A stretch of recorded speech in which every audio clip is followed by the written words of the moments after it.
Good morning, everyone. Welcome to our Gains for Grains webinar. Today, our experts will be discussing tips and tricks for optimizing your fertility investment. Just before I introduce our speakers, just a couple of housekeeping items.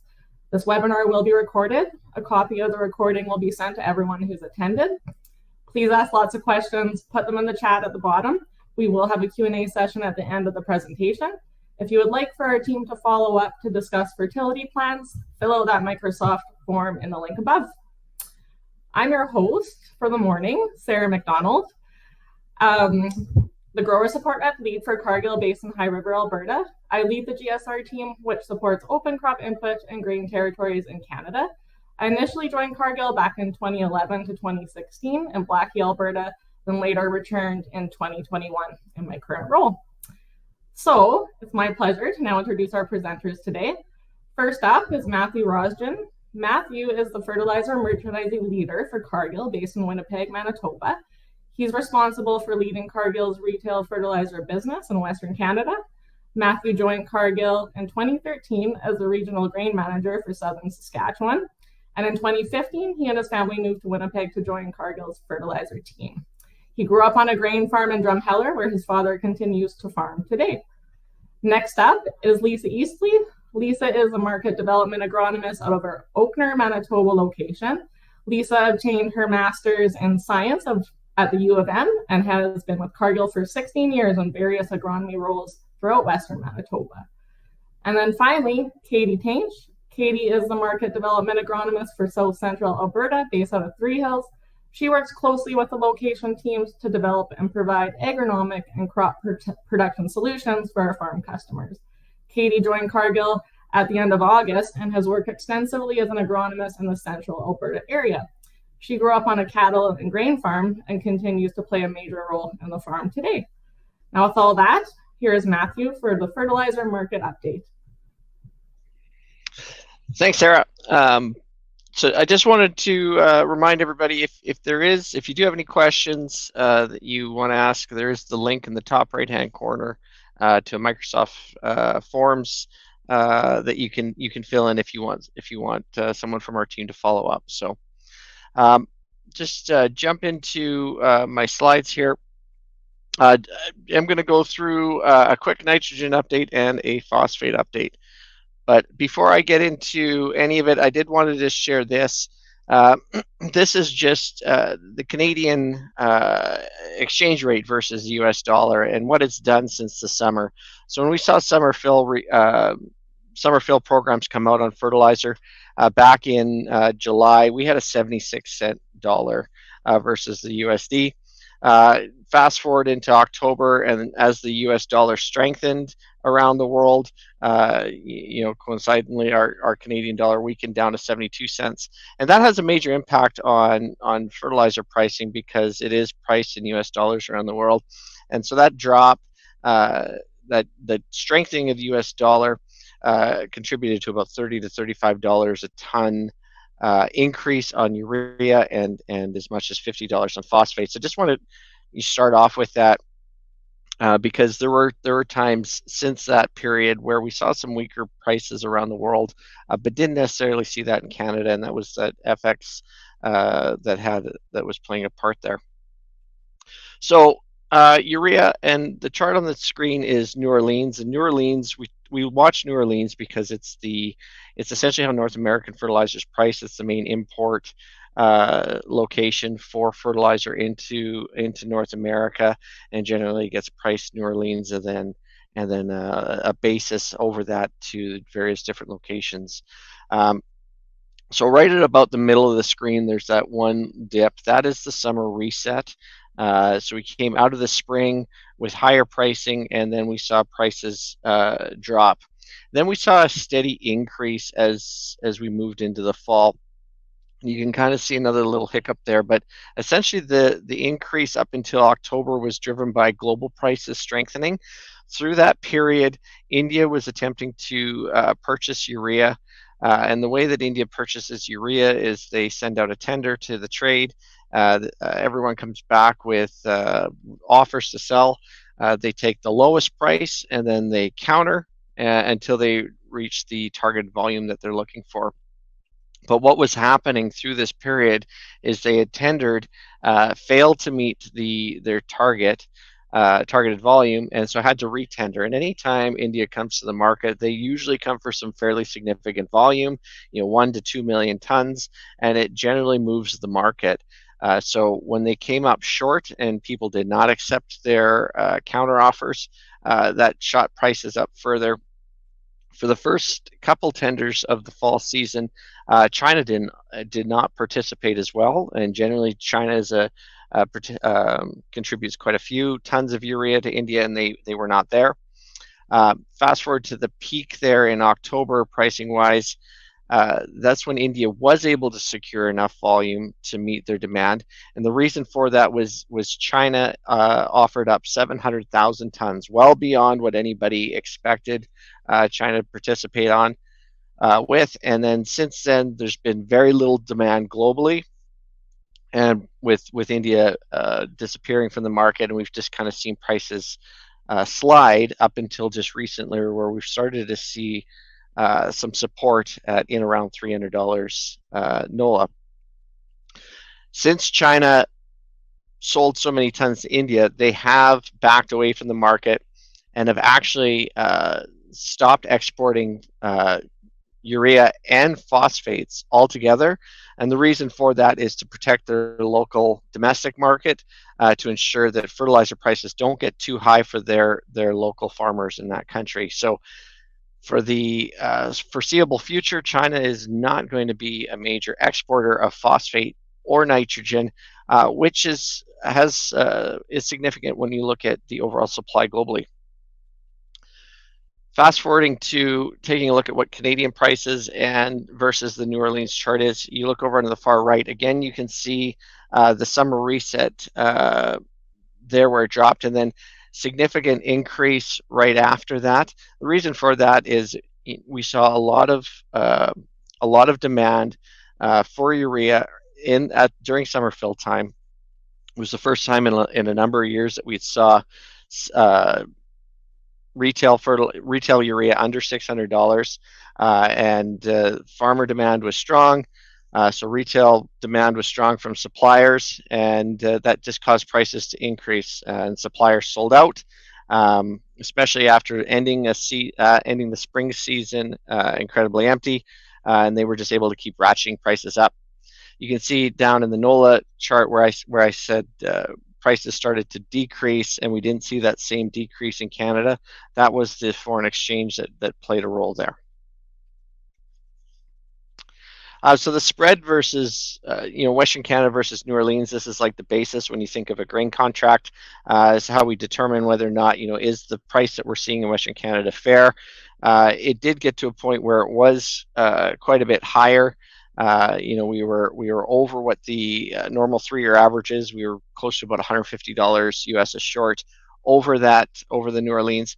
But since then, with the recent decreases that we've seen in Western Canada and at New Orleans in the last 2 weeks, we're sitting in around an average of 130, which is what we would normally see as far as that spread goes.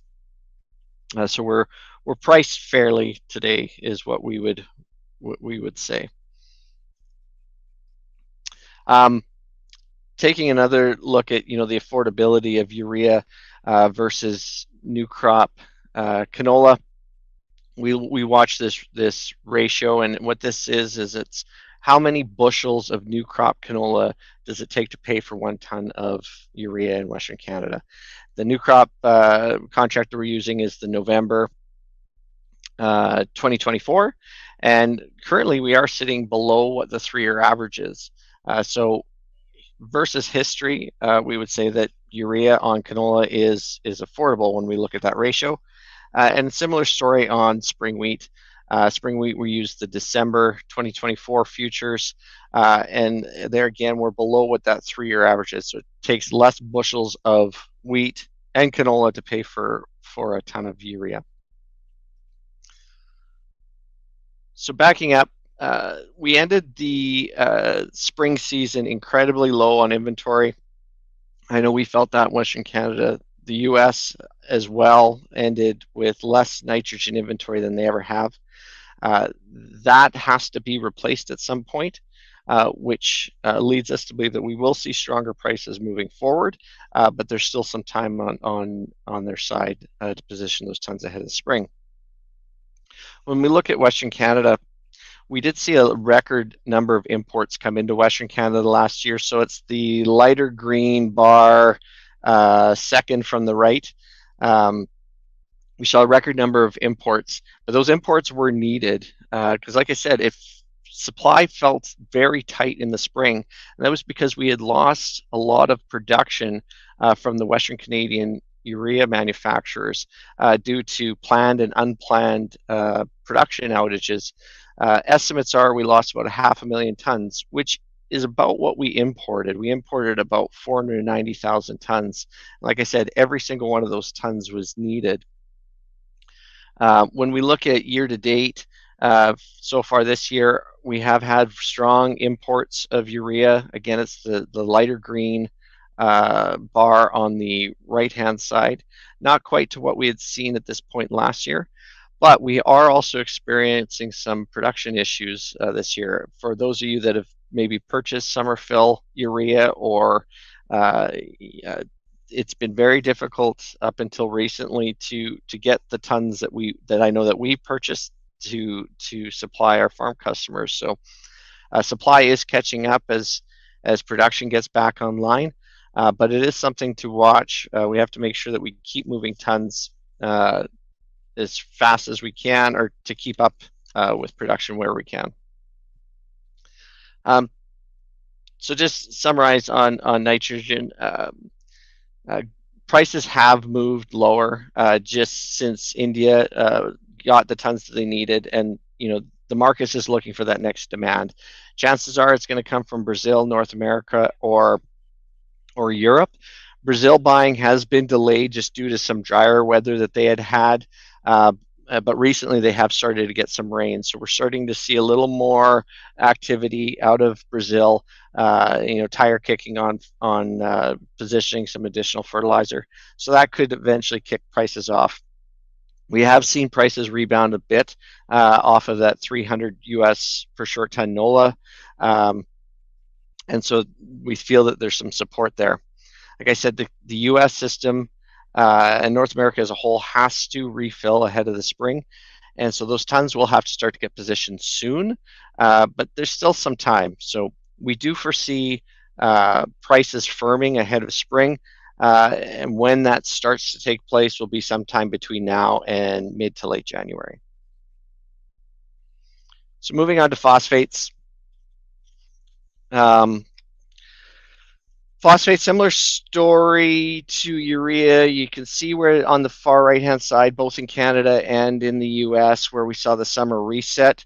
Again, the system ended incredibly empty. This is one that I know we felt very short at times this last spring. I know that there were lots of instances where the phosphate was not at the retail when customers came to pick it up, and that was just due to a lack of imports prior to that. But so what we saw heading after the summer refill, we saw prices shoot up again, both fairly significantly on both sides. In the U.S., it was a matter of getting tons in position ahead of the fall application season, which is a fairly significant season in the US. In Canada, because we don't produce any phosphate in Western Canada, we're completely tied to the US price. So as it went up, so did our price. But even when our price shot up as much as it did, we were still a discount in comparison to what we would normally see that spread be. So you can see the sharp drop up until just recently. We were trading at a discount spread to what we would normally expect to see when you look at map in Canada, Western Canada versus the US. In the last couple of weeks, we've seen that spread narrow to something more closely to what we would expect. But that has also decreased the likelihood of any price drop in Western Canada. So like I said, the system ended very empty in the US. We saw the big price increase. We saw a much larger jump in prices on MAP. MAP is normally the product that's used for fall application in the US. DAP is more of a spring product. And because there was just no MAP around in the system, we saw that spread over DAP increase to $100 US a short. On average, it's about 30. So there was a huge premium for MAP over DAP just because there was very little supply. Um, Now, what transpired was there was more DAP that actually went down this fall than normally. Again, wiping out the system. We're just wrapping up the fall application season down there, but the system, I sound like a broken record. There's just not a lot of product. The reason there's not a lot of product in the U.S. is 3 years ago, um, the U.S. imposed countervailing duties on Moroccan and Russian phosphate producers, which limited the supply that could come into the U.S. without being subject to a duty. So it cut the amount of tons that was available to the U.S. and has caused issues supply wise. Again, just another look at that spread between DAP and MAP. And what we've seen in the last couple of weeks is DAP prices have really started to shoot up. Like I said, there was more DAP used this fall than what anyone expected, and it has to be repositioned ahead of the spring. So we started to see those two lines converge, and now they're starting to move up again together. Like I said, in Western Canada, we were incredibly short in the spring, I think, as an overall market. When you look at the full year of imports into Western Canada, and keep in mind we rely 100% on imports of phosphate fertilizer because we don't produce any of it in Western Canada. We ended the year at just under 1.2 million tons of imports, when normally we would have 1.3 to 1.4 million, which is what we need. Um, fast forward to the pace of imports that we're seeing so far this year. We're ahead of last year's pace, July through October, but still behind the previous 3. And that is a watch out because we do need those tons to make it into our warehouses. That space needs to turn in order for us to achieve that 1.3 to 1.4 million tons. Last year we hit actually right around now, December into January, and we saw prices start to drift lower. And what that caused was, farmer demand just went away, and we didn't see that space get turned in the warehouse space in Western Canada get turned. And all that product has to come from Florida, so it's a long transit time. So what happened is all that demand got pushed into the spring. The volume was still required that we normally would require, and we didn't have the logistical capability of executing on the spring demand. So watch out that I really want to drive home is that we need to ensure that we keep that system moving so that we don't end up in a situation like last year. And what we've seen, like I mentioned, that there's these duties on Moroccan and Russian product, and so Moroccan product can't go to the U.S. Without being subject to duties. But we have seen Moroccan product flow into Western Canada, be it through bonded warehouses through the U.S. or through Thunder Bay even. And that's helped supplement some of the supply and make up for the shortfall that the U.S. has been able to provide. So that is a risk, though, because just recently the U.S. Department of Commerce did do a recalculation of the countervailing duties on Morocco, and they went from just about 20% down to 2%. And now at 2%, it probably makes sense for Moroccan product to start flowing back into the U.S. So this could be a potential additional supply to the U.S. It could also mean that less Moroccan product comes to Western Canada. So, I mean, it is a little bit of a double-edged sword for us here. But from what we understand, OCP, who's the Moroccan phosphate producer, does have a good sales book on through the first quarter of 2024.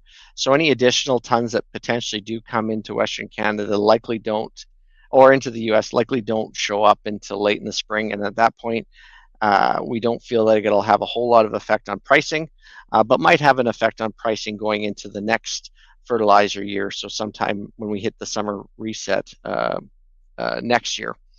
Like I mentioned, China announced a ban on phosphates as well, which will limit the supply the rest of the world sees, which could keep prices firm as well.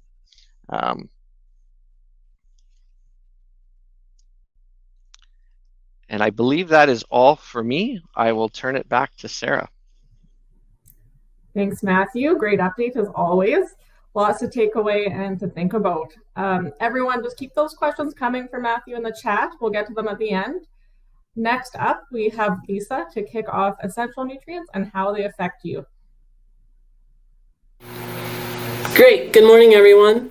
So Matthew just gave us a great insight into our fertilizer market, and then it's for myself and Katie to then discuss the best practices to get the most out of that fertilizer you're going to purchase or that you've already purchased. As we're all aware of, fertilizer is the biggest crop input investment for your farm, and you're not going to hit your yield goals if your fertilizer is lost to the environment or not available to that growing plant.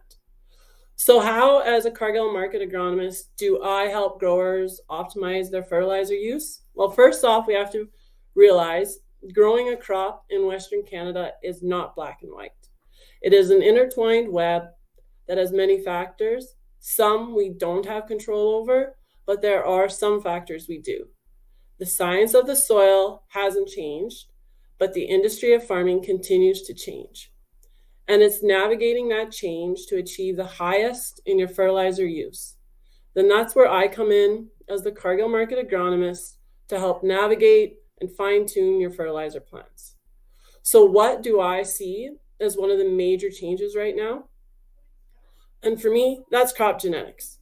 Crop genetics continue to improve and continue to raise the bar of what's achievable for our crop yields. And as our yield goals increase on the farm, so does the demand for fertilizer. So now, as we're applying higher amounts of fertilizer, we have to consider that intertwined web that I've already mentioned. And we don't want our fertilizer practices to take out of balance the other aspects, being seed placement or seed safety, both important parts of achieving that target crop yield. And then we also have to consider, how does this all work for your farm seeding equipment and your farm's efficiency? We only have a couple of weeks to get that crop in the ground, and we want to have you as a farmer sitting in the tractor seat and not standing filling the drill. So there's a lot of buckets we have to hit here when we start talking about optimizing your fertilizer. And the goal today is for Katie and I to give you some insight into our main nutrients. I'm focused on nitrogen and sulfur, and Katie's talking about phosphorus and potassium. I'm discussing nitrogen and sulfur together because they have similar characteristics in the soil. They're both mobile, and they can move up and down our rooting zone, which makes them susceptible to losses. So first off, I'm going to focus in on nitrogen. So when you talk about a traditional nitrogen plan, you have your yield that you want to hit for the crop you're growing, and then you consider the amount of nitrogen that is needed to hit that yield. If you sat with an agronomist or maybe yourself know the numbers, you've probably heard it takes 3.2 pounds of nitrogen for a bushel of canola, or 2.6 pounds of nitrogen for a bushel of wheat. And if you're like a lot of the farmers I work with, if you want to grow more yield, maybe sometimes you just up that nitrogen. This is a great starting point, and then comes in the fine-tuning and adapting to the changing environments that we're faced with. The most important point to realize is your yield is determined by your most limiting nitrogen.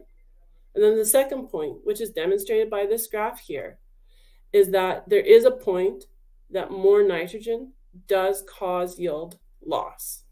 This graph was put together from our local agronomy information at Cargill.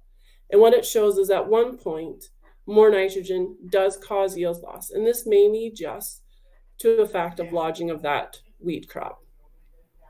So the biggest point to take away from this graph is that more nitrogen might not be the balanced approach, and it's more understanding how to put that nitrogen down. So I want to share some aspects that I consider to make before I make a plan to optimize your nitrogen fertilizer. The first point I consider is your crop uptake.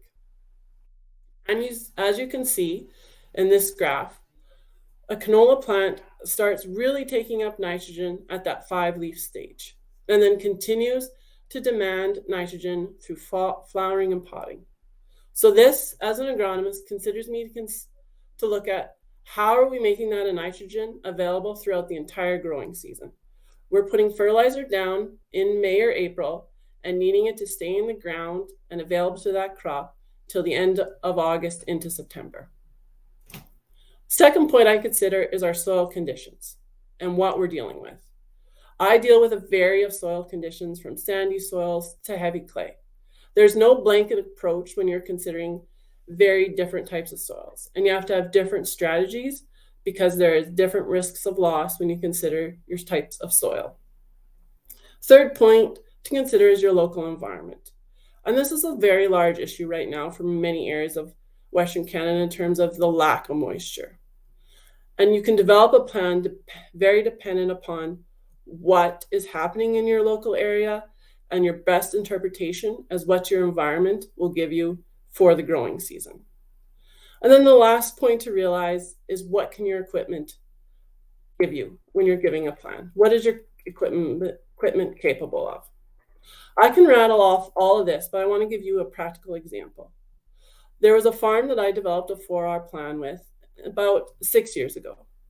What we were running into in my area during that time was very wet, moist soil conditions. The farmer and I sat down, and he really felt the amount of nitrogen he was putting down was not matching to the yield he was pulling off. So then I considered his soil conditions, which was a heavy clay soil. What he was experiencing with moisture was very high moisture. He was having pooling of the water, ponding of the water in his fields. What was his nitrogen source he was doing? He was doing anhydrous ammonia. He was doing it properly. He was applying it late in the fall when he was having those cooling conditions in his soil. He was putting it in a band at very good depth to minimize losses, but what he was encountering was denitrification because of the conditions he was presented with.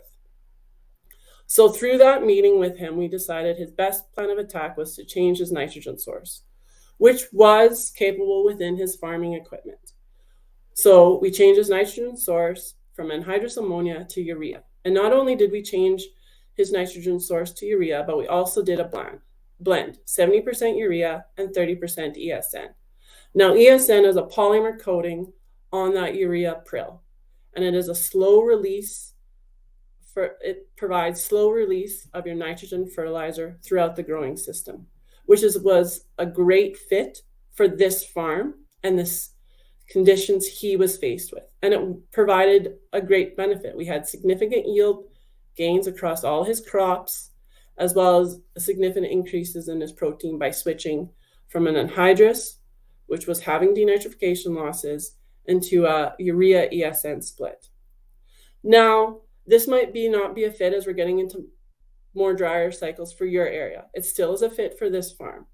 But don't get caught up in the example of a wet situation. Focus on the process that the Cargill agronomist will present on your farm. It's the idea of understanding the situation you're in and helping fine-tuning and interpreting that situation to help you get the most out of your fertilizer. So as I said, I consider these points and then I start developing that 4R plan.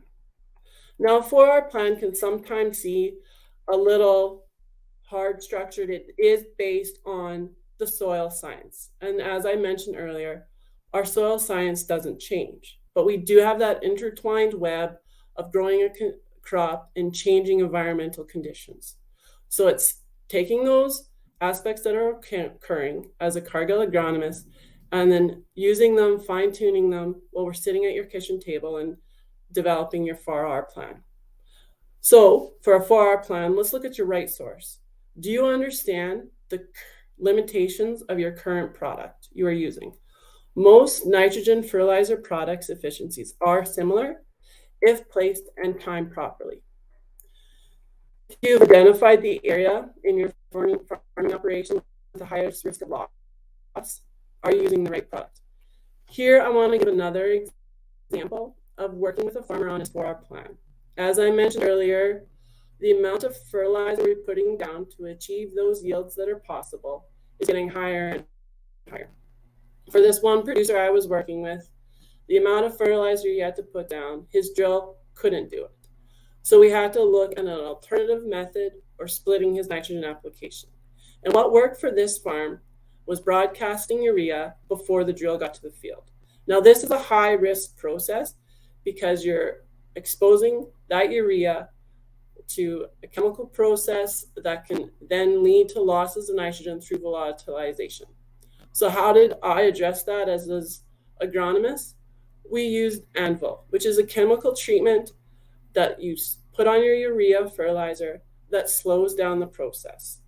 It is a urease inhibitor, so it slows down that urease microorganism that then makes your urea available to volatilization and losses. So that's one way that we assess the risk that's occurring on the farm and then address it with tools available. The next process in the 4R is the right time. So what does soil science tell us? It tells us to get it as close to the seed as match your crop uptake as best you can. So spring is better than fall, and late fall is better than early fall. So what does that mean in terms of the fall? You're getting into that soil cooling. You're limiting you're slowing down the processes that occur in the soil that makes your nitrogen available to losses.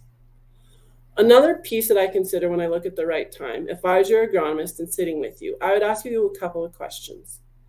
Are you producing a lot of vegetation and your yield doesn't match? Are you struggling with low protein for your wheat?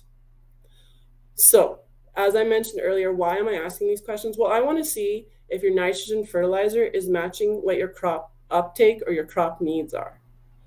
So, as I said, in Western Canada, we are growing a crop to May and September. So maybe if you are running into those vegetation not matching your yield, or you are struggling with low protein, are you front loading your crop and not having that nitrogen available towards the back end of the growing season? If that's the case, there might be other options. Top dressing can play into there. ESN, as I mentioned earlier, is a good option.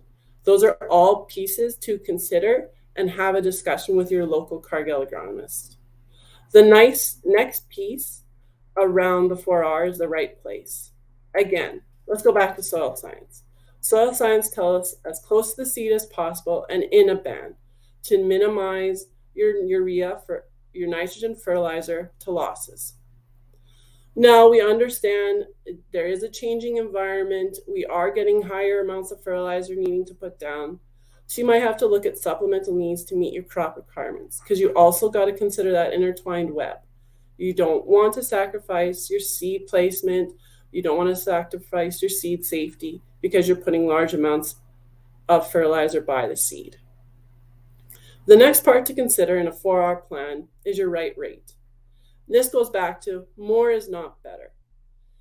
You have to understand in this consideration for the right rate, you have to look at your soil test. Now, I've been working with Cargill for 16 years, and I've had mixed responses from farmers as to where they see soil tests come into play for their farming operation. What I want you to take away from this webinar is that soil test is a huge resource. It gives you an idea of what's happening. Yes, it is a snapshot in time, but it also gives you an idea of how your system is working, how much nitrogen is available, what your soil can provide to match your crop needs, how much fertilizer has to be added to meet those crop needs. Also, if you start getting into soil testing program, you see the larger value of a soil test in that if you go down 2, 3, 4 years, you start seeing trends. And what is your fertilizer practice doing in terms of the trends of your nutrients? And again, that rate is determined about your environmental factors. What is going on in your area and what is achievable with what you're faced with. So that's how you look at a 4R for the nitrogen. Now we want to get into the other mobile nutrient I mentioned I would be talking about, and that's sulfur. So sulfur is a unique nutrient in the soil. There's huge variability across a field. So the soil test that we use, although I just stated the importance of it, it does have a little bit of an asterisk when we get into sulfur. It does have huge variability across our field, so our soil test isn't a good gauge. But it is important to realize it is an essential plant nutrient, especially when we start looking at canola. So we really don't want to have a canola crop growing without a source of sulfur there. Because of that variability across our fields, because sulfur is a mobile nutrient and we do have it susceptible to losses, in Western Canada we're most focused on leaching through the soil. We really want to make sure that if you are to have any canola crop go down, you want to have sulfur in that canola blend. So then when we start looking at a 4R plan for our sulfur, we first want to look at our sources. In Canada, the main source for sulfur is ammonium sulfate and elemental sulfur. Ammonium sulfate is readily available and is susceptible to the losses, like I said, that is possible with sulfur. Elemental sulfur requires oxidation by microorganisms to become plant available. So this process, of course, does increase when you have access, or the process does increase when you're more in wetter, moist situations, as well as the actual structure of the elemental particle plays a role. So the smaller the particle, more surface area you have, increases your microorganism activity. So like I said, the source kind of is all intertwined when you look at the 4R plan for sulfur.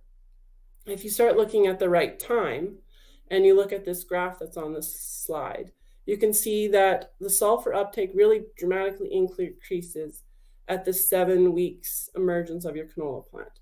So that's a really big consideration, because you have to put that sulfur down, like I said, in May, or maybe you have other methods and you're putting it down in the fall, and you're asking that sulfur to be available in your soil later in the growing season. So not just in May, but at that 7 weeks emergence. So how are you going to do that? How are you going to do that when I say that one of our sources we mainly use is readily available? That's where Micro Essentials is a great source as well. Micro Essentials has a combination of elemental plus ammonium sulfate. So you really match that crop uptake of your canola plant. And then when we talk about 4Rs, we look at that right place. So the right place is you really want to make sure that you realize some of our ammonium sulfate can be a bit of a hot product to put close to your seed. So you have to be aware of that and aware of the product you're using and how that ties into the safety of your seed. The next part to consider is your right rate. So what do you look for a yield goal? And then what product are you using? And then what are the conditions you're faced with? Again, when you're looking at a 4R program for sulfur, it all is very much looking at what products are you using? What is your strategy for getting that sulfur down? Some people I work with have elemental as a 3-year strategy, and they have it based on that when they have that canola crop, that elemental will be available. As I said, I'm a huge advocate for that Micro Essentials. That is a great option to have both sources available. So that's my rundown of sulfur, and we're going to look to Katie now to give us an update on her nutrient. Awesome. Thanks for that, Lisa. Yeah, so just another little reminder, if you have any questions or would like an MDA to reach out, please click on that link on the top right. So now I will move into discussing our 4R requirements for phosphorus and potassium. So I'm going to start with phosphorus, and there's a few things I like to consider prior to even starting into the 4 R's of phosphorus. So there's some important characteristics about phosphorus to keep in mind. For one, unlike your nitrogen and sulfur, it is immobile in the soil. Another issue with phosphorus, it does tend to get tied up very easily in your soil minerals and your organic matter. So it's something to be aware of when we're making phosphorus recommendations for sure, as well as that pH really impacts that availability. If we look at this picture on the next slide here, you can see that the ideal range for phos uptake is between 6.5 and 7.5 pH. When we have greater than 7.5, it tends to get tied up with your calcium and magnesium. And when it's less than 6.5, it does tend to get tied up with your iron and aluminum. So knowing where your pH is at in your soil is going to be really important when it comes to making a 4R recommendation for phos, as the level of tie-up is really going to impact what potentially products we're putting down. So when we look at our sources of phosphorus, we of course have our MAP, our 1152, but if we're dealing with tie-up issues, this is when we can look at certain specialty products. So the first specialty product that I'm going to touch base on is Micro Essentials. So Lisa has already discussed how it's an awesome product for supplying different types of sulfur. Another benefit of Micro Essentials is that it's also a source of phosphorus, and in that the phosphorus in your Micro Essentials is in a more available form. So it's making it more available for the plant to be used instead of being more susceptible to being tied up. Another couple products that we can look at to help deal with major tie-up issues are Crystal Green and Crystal Green Synchro. So these are root-activated phosphorus that instead of being released based on water, like an 1152 is, Crystal Green releases its nutrients in direct response to root demand when the plant releases organic acids. So this is allowing for more timely release that increases fertilizer efficiency and minimizes nutrient loss. So this is a great product for if you're dealing with major tie-up. So a general recommendation when you're using a Crystal Green product is that it's about 25% of your phos needs. So for instance, if you want to apply 40 pounds of phos, 10 pounds of that is Crystal Green and the rest of it's MAP. So the other handy thing about Crystal Green is it has a very low salt index of 7.7, which makes it really safe for the seed row. Now, if you're not a fan of using two different types of phos products, this is where we can look at using a Synchro. So Synchro is a homogeneous granular that's 50% MAP and 50% Crystal Green. So you don't need to mix them together. They already come blended.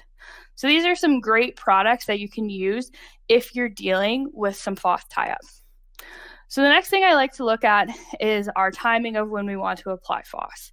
So crops can take up to 75% of their phos requirements in the first 6 weeks of growth. So that's meaning we need that phos there available for the plant right away. And because we have those tie-up issues, we really want to make sure it's there and readily available in the spring. So when we think of spring conditions, normally, if we're not in a drought, we tend to have them cool and wet. When the conditions are cool and wet, phos availability and movement is reduced in the soil. So this means the plant is going to respond really good to seed-placed phosphorus. Ideally, we would like to see an optimum amount of soil and good temperature because this is going to accelerate microbial activity and release that phos from your organic matter. So later in the season, we can see that release, but right in the spring when it tends to be cooler, we're not going to see that immediate release. So this is when we look at our placement and that we want to see the placement as close to the seed as possible or in the band. So because of the tie-up issues, it's not normally recommended to broadcast phos because it will tie up. So ideally, it would be in the band or seed placement. So when we think about seed placement, we of course got to think about seed safety. This is a really handy chart that the Saskatchewan government puts out for seed safe rates. These numbers are based off of a drill with a 1-inch opener and 9-inch row spacing. So the big thing with this to take into consideration is that the wider your opener is, the safer your seed row is going to be, safer your seed is going to be to fertilizer. So take that into consideration when you're thinking about your own drill.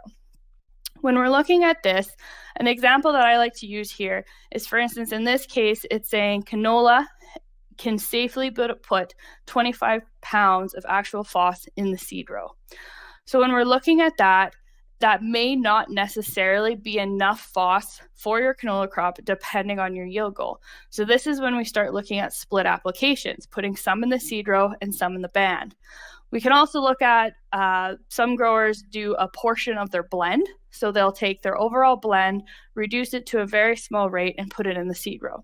If you're doing that, you have to consider all the nutrients within your blend in case there's some nitrogen and sulfur in there, and make sure the entire blend is still going to be safe for your seed.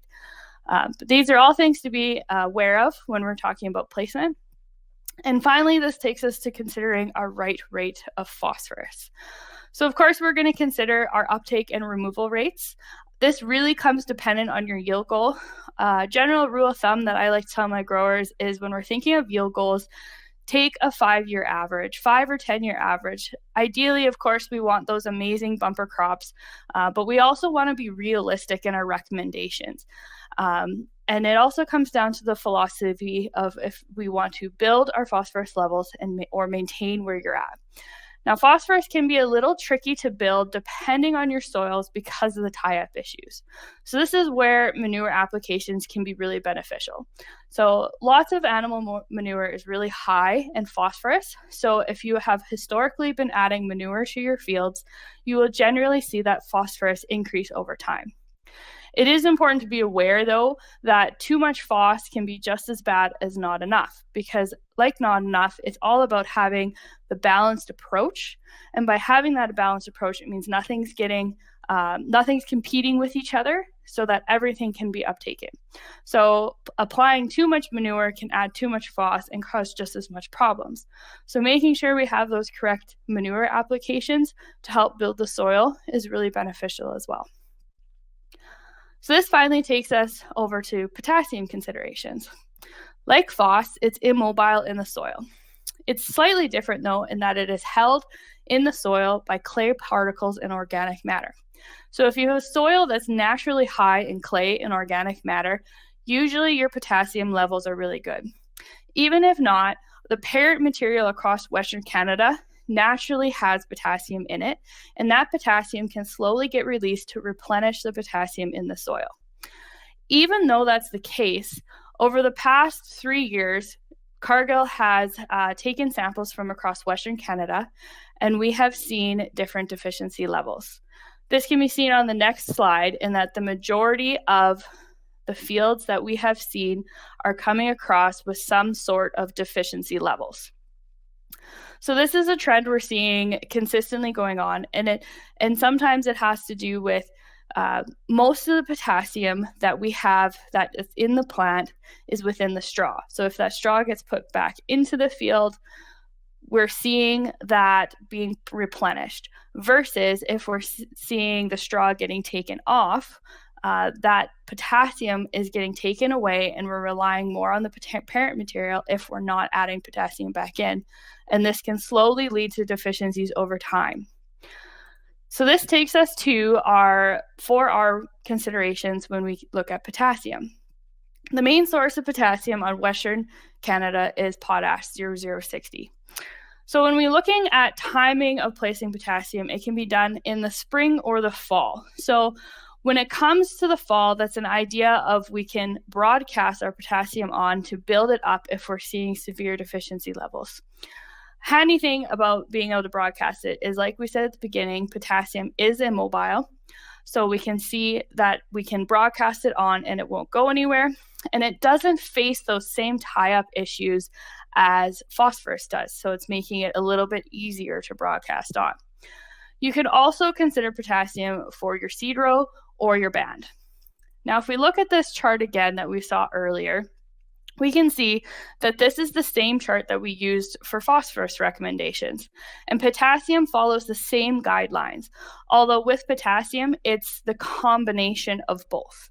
So for instance, on cereals, if we wanted to apply 40 pounds of phos in the seed row, that would mean we would only be able to apply 10 pounds of potassium in the seed row with it, because it's the combination of both, which is your maximum. So because of that, we already talked about how we sometimes run out of room for the seed row, even for just the phos. Plants respond better to seed place phosphorus versus potassium. So if you're running into seed safe rates issues, this is where potassium would be better to be the nutrient that's moved into the band versus phosphorus, because you're going to see that added benefit. So finally, that takes us to the right rate of potassium. Of course, we're going to look at our soil test deficiency levels. A rule of thumb for cereals is 125 parts per million, or 200 to 250 pounds an acre of potassium in the soil. Below that, you're likely going to see a response to added potassium. Above that, you could add some to maintain your soil, but you might not see that added benefit depending on your soil type. It also comes down to depending on your crop. So canola is naturally a really good scavenger for potassium. So it won't respond as well to certain levels of added potassium unless it's below about 75 parts per million of potassium in the soil. So unless you're really low, you might not see that added benefit with canola. So knowing what crop you're going to put on that field can be very beneficial for figuring out where you want to put your potassium on your farm. Again, it also comes down to your build versus maintain method. Building, we talked about broadcasting it on beforehand to make sure we have it in place for the plant. Maintaining could be applying 15 to 20 pounds of potassium with your cereals to make sure your levels are at a good level. It all comes down to having a balanced approach when we're thinking about all nutrients. This then leads us into the discussion about micronutrients. So when we're considering a balanced approach, our macronutrients, NPKs, are very important, but we also need to consider our micros because they are still essential for plant growth. So the three main micronutrient deficiencies we see across Western Canada are boron, copper, and zinc. So there are a few key characteristics that I like to key in on with these nutrients. Copper, we normally see these deficiencies in the black soil zone, where it's a little bit sandier, and we mainly see this deficiency symptoms occur in cereals. It's also important to note that copper is immobile in the soil, so it's not going to move anywhere. Boron, on the other hand, is very mobile in the soil, and it's typically found in areas of low organic matter and light textured soils that tend to drain easily. This means that boron is highly susceptible to being leached. We mainly find boron deficiencies in canola. Zinc, on the other hand, is very much like copper in that it's immobile in the soil, and it's typically found in sandy and low organic matter areas. We mainly find zinc deficiencies in cereals, flax, edible beans, and corn. Specifically corn. Corn will respond really well to added zinc, so it's something to keep in mind if you're growing corn. So you probably saw a very common trend here that most of these deficiencies are found in low organic matter and sandy soils. We've also seen that in the past, these are our trends for 2023 for all three micronutrients, in that in the majority of our samples, we're seeing some sort of deficiency level showing up across Western Canada. Now, these are our 2023 results taken so far. So that's something to be aware of as well. So even though they're micronutrients, we are seeing these deficiency levels show up consistently across Western Canada, and they're important to keep in mind when making a balanced nutrient management plan. So now we must consider the 4 R's of making a balanced nutrient management plan along with micronutrients. So there's a few different sources you can use to apply some micronutrients. You can use a granular product if you're, say, looking to build your soil. The big thing to be aware of when we're using a granular product, usually the rates tend to be about 0.5 to 2 pounds an acre that we're applying on a granular. When we're thinking of that, even at 2 pounds an acre, those granulars are very far apart across the field, or even if they're in a band, they're very spread apart. And when we're thinking about copper and zinc, those plants were immobile. So the plants are really going to have to scavenge for those granulars. This is where, if we're looking for an immediate response to micronutrient deficiency, a ProCoat product or a foliar product is very beneficial. So a ProCoat product we can put right on the fertilizer, and it allows for even distribution so that we can see better uptake of our micronutrients.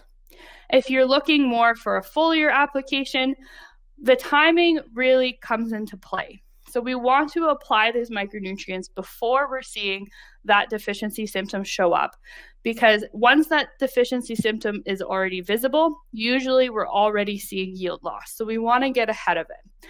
So when we're thinking of timing of cereals for a foliar application, we usually want to apply anywhere between the 4-leaf and flag, as we want the most surface area on the plant available to get that foliar application in the plant. Same goes for canola. We want to apply just prior to that bolting stage when the leaves are the biggest. And the idea is we're getting it on prior to flowering, because that is when the most boron is used within the plant. So these are all important considerations, and they all impact each other very closely, whether it's source, time, or placement.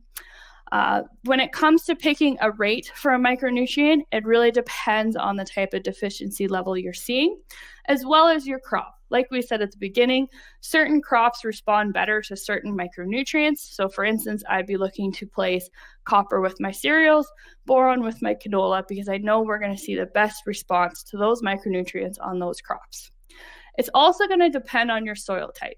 If you tend to have low organic matter soils that are sandier, you're likely going to be seeing micronutrient deficiencies, and it's something to be aware of for sure.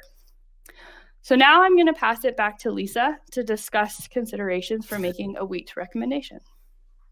Yeah, thanks, Katie. So I get to talk about wheat. It's an exciting time to grow wheat, and I want to kind of walk through all of what Katie and I explained and put it all to how I put it together for a wheat recommendation. So of course, the main focus is for your wheat is again your macros N, P, K, and S. And then for the micros, copper and zinc are the main ones I focus in on for wheat. And then kind of look at past trends for wheats that you have grown on your farm. Maybe you did kind of struggle with protein. Maybe there's something you have to deal with. Again, this is an example of when I sit down with a grower and I'm considering all the environmental conditions, what he's faced with, how I tie together everything Katie and I have said to come up with that wheat recommendation. So I'm going to sound like a broken record again, but soil test, soil test, soil test. It is, again, that snapshot as to what's going on in your field. If you have years past soil tests, look at those as well. Give you an idea of what is the trends of your current fertilizer practice, or what is the trend of what's going on your farm, considering the conditions you're faced with.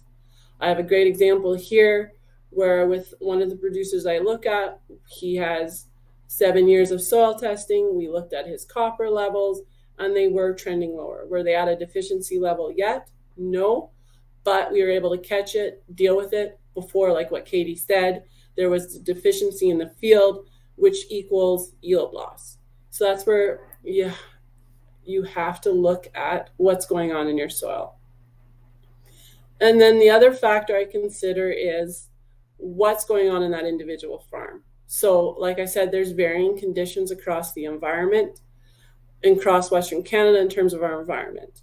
So 2 conditions that I'm encountering right now as an agronomist when I'm sitting down with producers, they had a record yield. They don't have restrictions in terms of the environment, in terms of the moisture, what they're facing.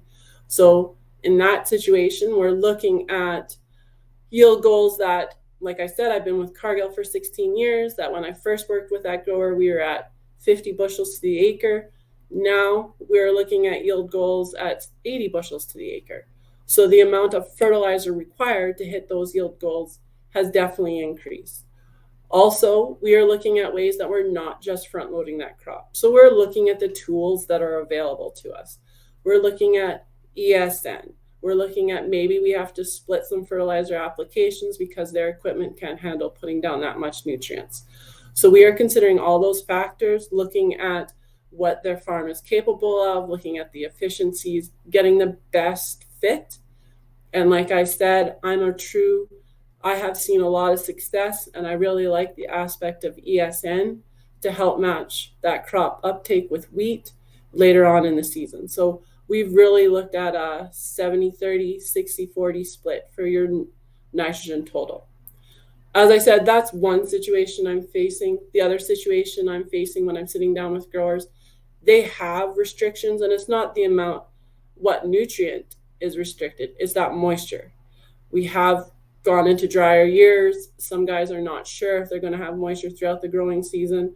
We're sitting down at the kitchen table and it's brown. We have no snow. So what's it going to look like? So in that situation, when we're talking about growing wheat, what do I consider? Again, it's that environment. Moisture might be the limiting factor for that farm. So, and he has soil tests done, and maybe he has higher nitrogen than what he has in the past. So when we're looking at that wheat consideration, we maybe do decrease what his yield goal is and adjust and say, okay, maybe our environment right now is not looking like moisture is going to be there. So we'll maybe match our nitrogen application to what it's looking like right now. And if the environment gives us moisture or rain, maybe we look at options of top dressing. And maybe that top dressing, we have to look at our options that are available, whether it be anvil, to protect that nitrogen. Again, these are situations, this is where it's great value to sit down with your Cargill agronomist and go through what is individual for your own farm and what are important things to deal with. I've dealt with nitrogen specifically. Of course, we have our other nutrients we have to consider, your phos, your potassium. So when you're talking about phos with wheat, you have a little bit more of a buffer zone compared to your canola.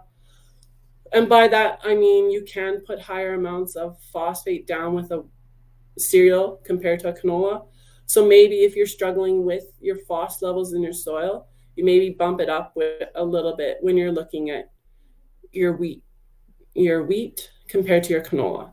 And then with that potassium, wheat really responds well to potassium. It's a great part for having standing wheat.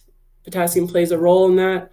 And like Katie said, you can have a different strategy, whether it's putting it with the fertilizer in a band or broadcasting the year prior, whatever system works best for your farm.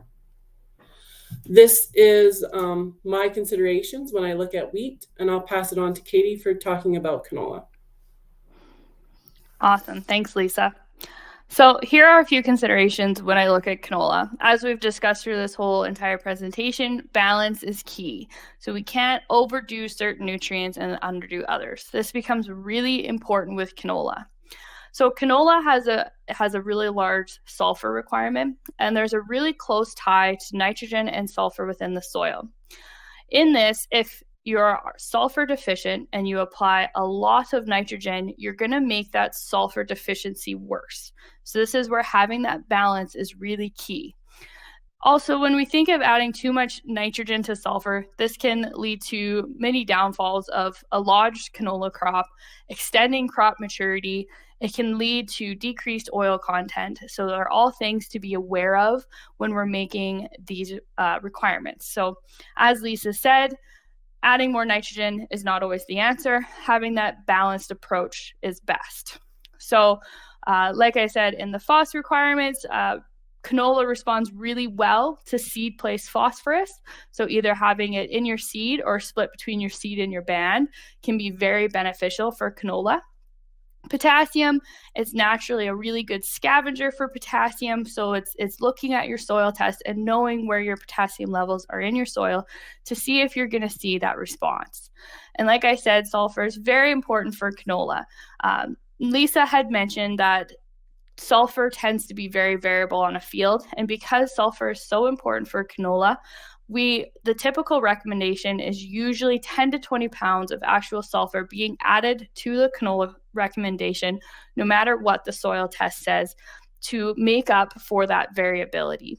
Now, that rate is going to shift depending on what your soil test is saying. If it's generally higher, we can look at that 10 to 20. If you are generally on the lower end, this is when we're looking to add enough to meet crop demands. So you do still take your soil test into consideration, but it's more ideally to look at the idea that there's variability within a field when it comes to sulfur. Now, of course, canola responds really well to boron applications, especially in your sandy areas with low organic matter. And so these are all important things that I take into consideration when I'm making a canola recommendation. Then we also have to think about our seed safety when we're looking at applying some fertilizer in the seed, as well as our drill capacity. So canola itself is a large user of fertilizer, even more than our cereals. So we tend to sometimes run into drill capacity concerns when we're applying such high fertilizer requirements to meet our yield goals. In this case, this is when we can start looking at specialty products such as Anvil to make sure what we are applying is actually going to stay there and be available for the plant and not be lost to the environment. Synthos is another example. It's a plant growth promoting rhizobacteria that helps make FOS more available. So it's another idea of if you are running into tie-up issues, you can apply more product. Let's make what the product you have there more beneficial. So these products are not about cutting rates. They're about making sure what you're putting down, you're going to get the best out of them. So they're just different ways to help make sure we can put as much as we can down for these crops to get these yield goals that we're wanting. And again, the big thing that I want you to take away from any recommendation is it's a balanced approach is going to get you the best benefit in the end. So now I'd like to pass it back to Sarah. Thank you, Katie and Lisa. Great information today, everyone, and a lot more for us to take away. So to summarize, I was thinking about some of those key questions to ask ourselves when thinking about fertilizer. So what and where are your risks for nutrient losses? Do you know where those deficiencies are? What are your yield goals? What is your plan to achieve them? Lisa and Katie talked a lot about balance. We want to help identify where those deficiencies are so that your fertilizer investment is going to those right nutrients. Cargill's team is very experienced with creating 4R plans. It's a concept that goes hand in hand with our quest for sustainability. We want to work with you to make sure that our plans end with everyone winning. It's also how we make sure that they are efficient and that our land is still here for future generations. So I'm going to leave you with one more reminder about the chat at the bottom of the form and the top. Leave your information if you'd like a member of your Cargill team to follow up with you. Now it looks like we have about 22 minutes left. Let's get right into the Q&A with the team.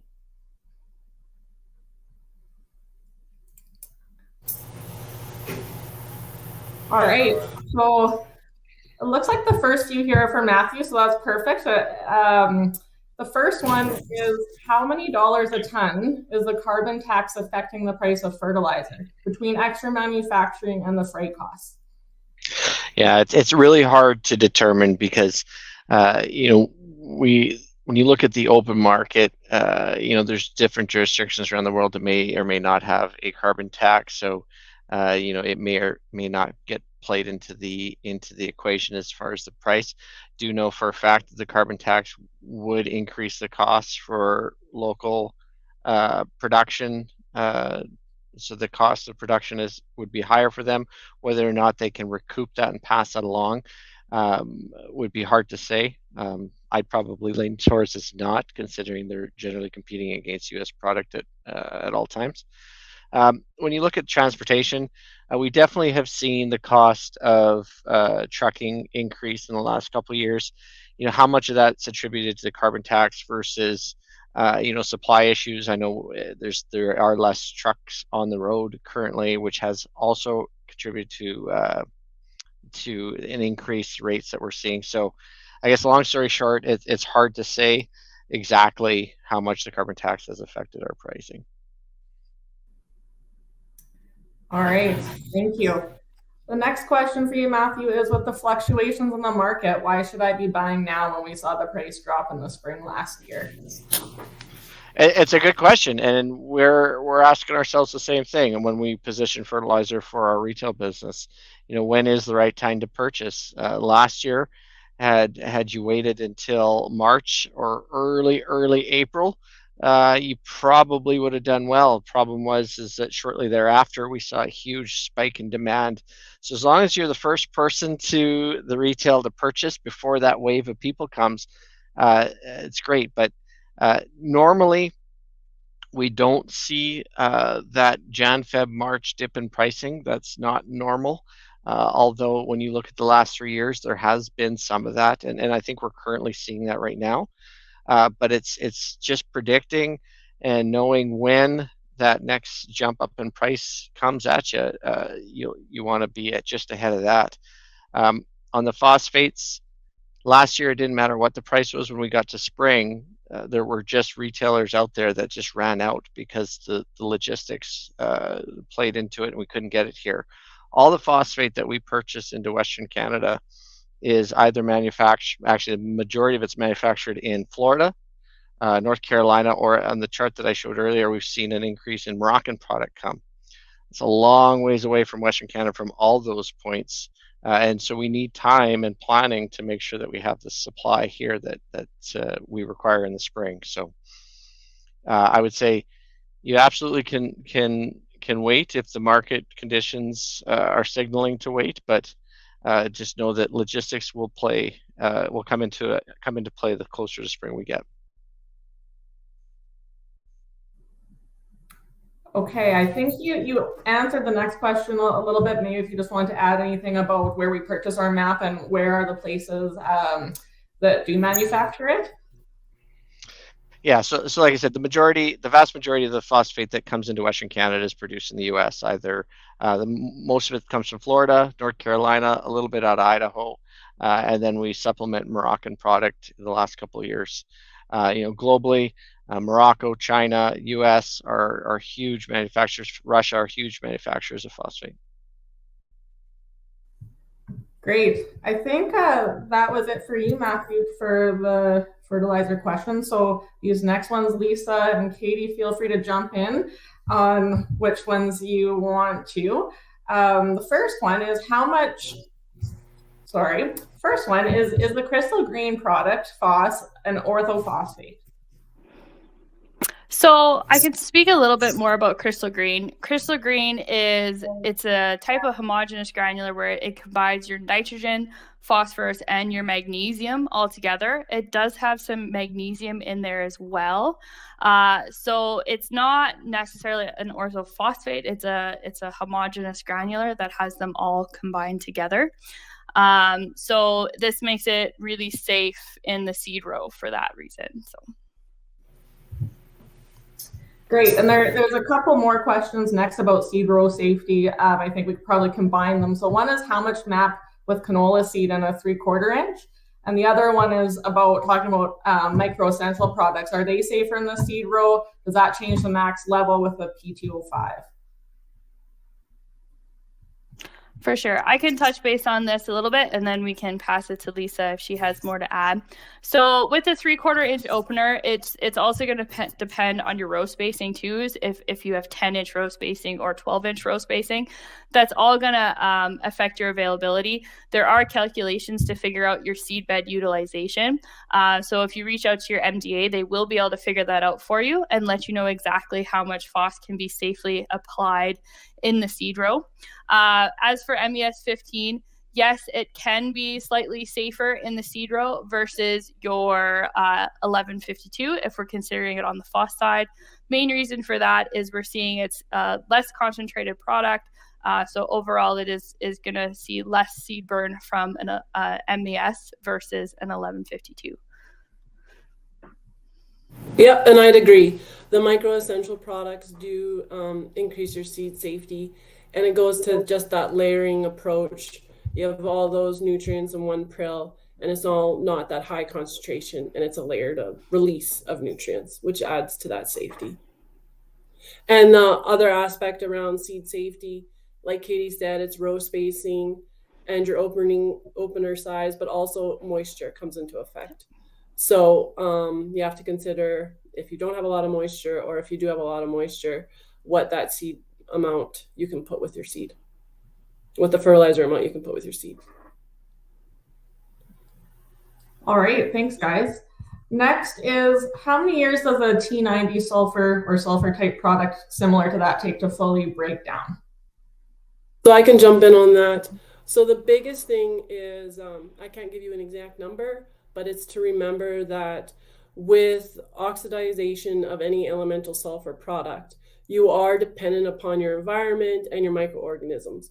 So when you start saying microorganisms and depending on your environment, there isn't an exact number, but it's understanding that it's kind of dynamic process that happens. Like if you have moist, good conditions and those microorganisms are working, you're going to have a bigger breakdown compared to if your conditions aren't ideal. Katie, if you want to add in on that. Yeah, no, that's very true. It does take some time. It also depends on what rate you're applying that T90 at, and how long you're going to see that release occur. And again, it's going to be very much environmental for sure. All right, thanks guys. So this one is about looking at soil tests right now, which a lot of us are doing. Potassium levels at the 0 to 6 inch and the 6 to 24 inch depths are quite different. What potassium availability should we be looking for both in cereals and canola? For sure. So when we're looking at potassium, because it's immobile, we really want to be concentrating on that 0 to 6 inch range to begin with, to make sure, because that is when the plants are going to be able to reach it right away. Now, depending on the year and the crop, is going to depend if they can get below that 6 inch range. So when we consider canola and it's a taproot, yes, it's going to be able to get down to that 6 to 24 inches. And that's why canola is a better scavenger for potassium. Now, when we consider cereals and it's got that fibrous root system, depending on the year, if it has ideal moisture conditions, it's not going to be reaching really far down to get at that extra potassium. So in dry years, you could see it reaching down to that 6 to 24 inch, but ideally it's going to be staying in that 0 to 6. So that's where, when we're looking at our soil test levels, our immobile nutrients, we really want to be looking at that 0 to 6 inch range versus our mobile nutrients. That's when we start looking at our 0 to 6 and then our 6 to 24 as well. So yeah.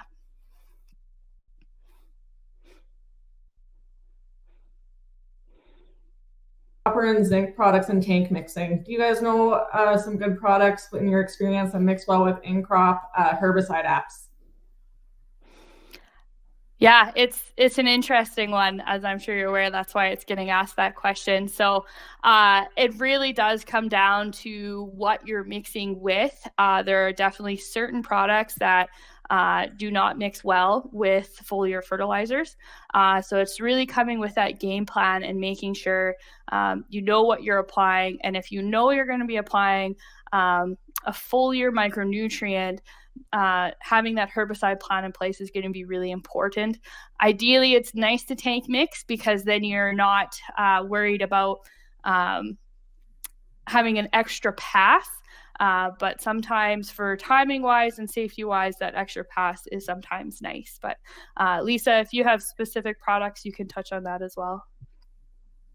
I think you touched a great point. Like it is becoming a very lots of products are available. It's kind of becoming mucky. And then you also come into the fact that when you're doing top dressing or foliar application, you want to make sure you don't hurt the crop you're spraying. So if you're looking at wanting to address a micronutrient, as an agronomist, I would then direct you to something we can deal with right at seeding. And a Pro Coat option's a nice fit. If you feel like you are going to have to deal with copper or zinc, we have lots of great options, whether it's MESZ or Pro Coat, to deal with those. So you're not having to worry about, does it mix with my herbicide? Do I get the right time? Am I going to hurt the crop? Let's deal with that up front because we have great products. Awesome. One more for you guys before we go back to Matthew for one. Let's talk about Anvil a bit. Is it a granular product or liquid? Can it be applied on farm? So Anvil is a liquid product you put on your nitrogen fertilizer. Generally, application is key, so generally we do it at location. Great. Okay. Matthew, question for you. Can you further explain your costing graph for wheat and canola versus the price of nitrogen? Yeah, I think we were going to try to throw it back on the screen just to talk to it. Yeah, so essentially what we do is we take the weekly average canola futures value. So what it averaged out for each week on Friday, we grab that, and we take the new crop, because the fertilizer you're buying right now is for next year's crop. So in the case of canola on the screen, we use the November 2024 futures.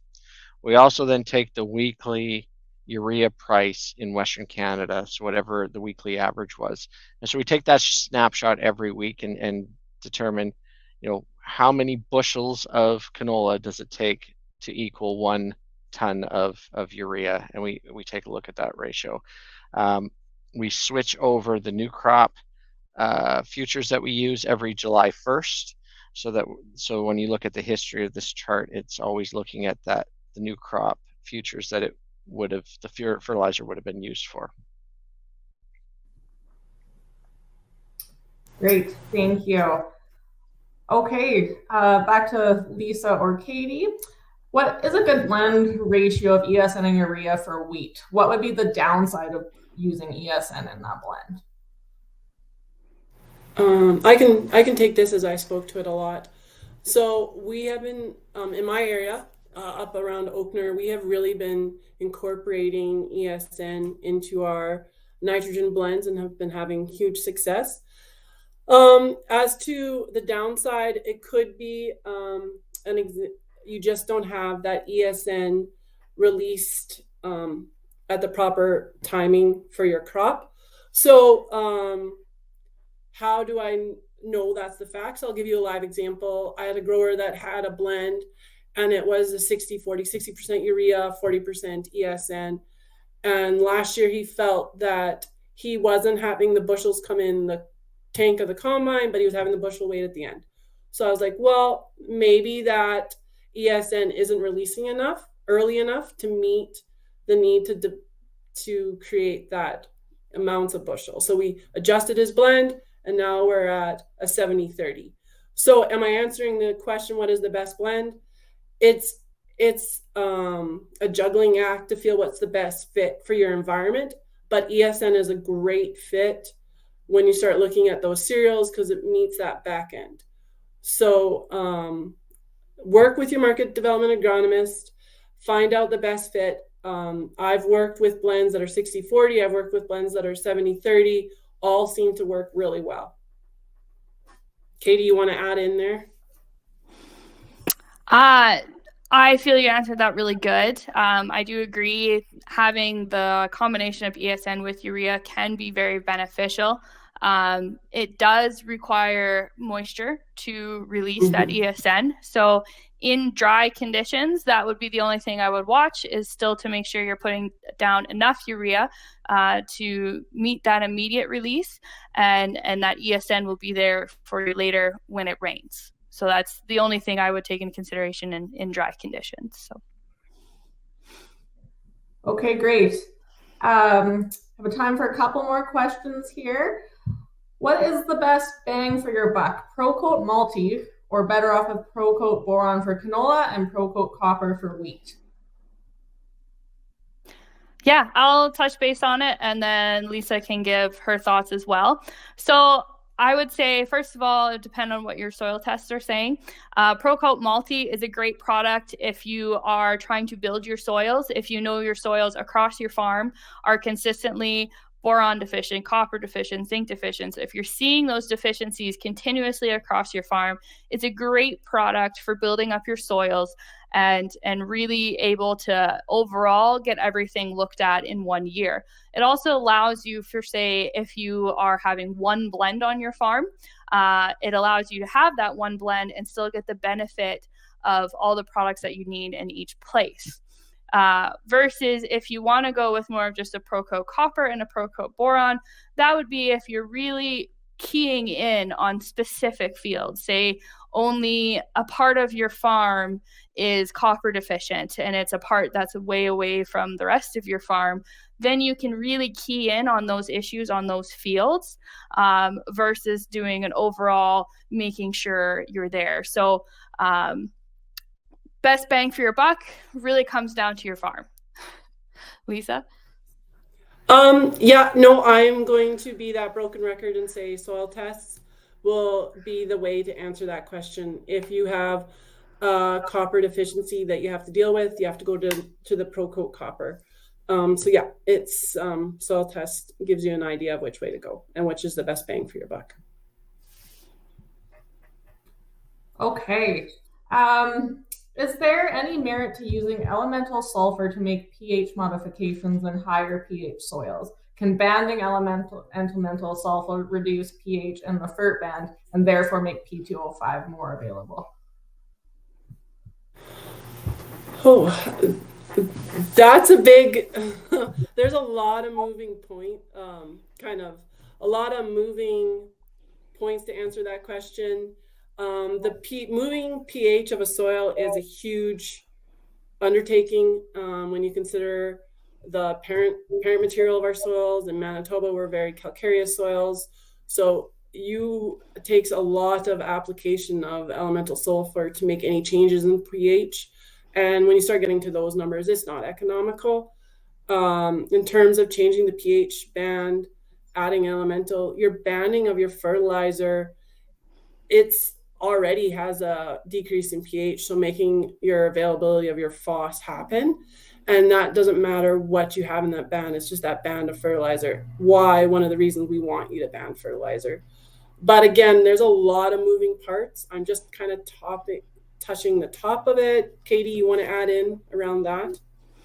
Yeah, my only other comment I'd make, like Lisa said, fertilizer itself is usually naturally acidic. So where you place your fertilizer is going to drop your pH. So we can sometimes see, depending on your soil, that acidification of that top 3 inches of your soil because of fertilizer application. So usually we will see that drop there. So it also comes back down to balancing. So like Lisa mentioned, to adjust a pH level, it requires large applications of products normally, depending on how much you're trying to adjust it. This could lead to having too much excess sulfur in your soil, which can lead to other issues. So yeah, like Lisa said, putting that fertilizer down is going to reduce it, making your P2O5 a little bit more available. If you're really worried about your P2O5 being available, this is when you could be looking at other products that allow it to stay more available longer, or like a synthose product that can help promote availability, and it's a liquid coating product as well. Okay, I think we have time for one more. This might be for everyone here. How much fertilizer was used this fall? NH3 banded or spreaded urea more than normal? Was supply an issue? If I want to put on Anvil now, does Cargill have the facilities to do that? And cost per ton, maybe I'll just say as per cost, just reach out to your Cargill rep directly, but maybe as for supply and the facilities, if you guys want to chat on that. Yeah, so I'm based out of Central Alberta. So in Central Alberta, there's not a lot of NH3 applied. So I would not, on average, I would say there's probably wasn't any more than normal applied. As we're looking at Anvil for Alberta, yes, for 100%, there are facilities that will apply Anvil. We have also worked with a few people with Coke specifically for on-farm treating of Anvil too. Coke does have a treater that we have access to. So depending on the situation, if you're getting it applied this fall, yes, there are facilities that can apply it. If you're looking for the spring, we can apply it to farm, or in special cases, we can look at on-farm applying. But as Lisa mentioned with Anvil, getting that right rate is really important. So having a treater and a properly calibrated treater is very important when you're going to apply Anvil. Okay, well, we are coming right up to 10:30. As I said that, thanks so much for joining us, everyone. We appreciate your time. Watch for the recording that will be sent out by email. The Cargill team will also follow up directly with any of those remaining questions that we didn't get to. There's only a couple that we missed there. And if you filled out the form, we'll also be reaching out. So have a great day, everyone.